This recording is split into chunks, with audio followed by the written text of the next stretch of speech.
Өнөөдөр өглөөний цайндаа гарын дурах материал ашиглаад ийм гоё амттай хоол хийсэн. Дуургаар баялаг, хурдан болох хоолоо хамтдаа хийцгээе. Ургамлын тосонд сонгон жижиглж хийгээд хураад өгнө. Дээрээс нь помидорыг жижигхэн ирчээд хийж өгнө. Чинжүүгээ муу адил жижиглж ирчээд хийнэ.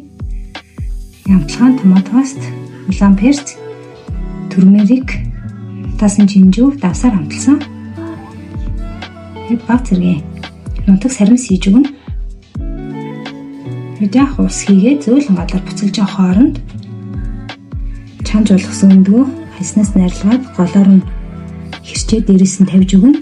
Өндгөнүүдэд тавиад дээрээс нь бясалгаа хийгээд өгнө. Бясалгаа ахиухан ивэл гоё болт юм билээ. Би бясалгаараа багдуулсан.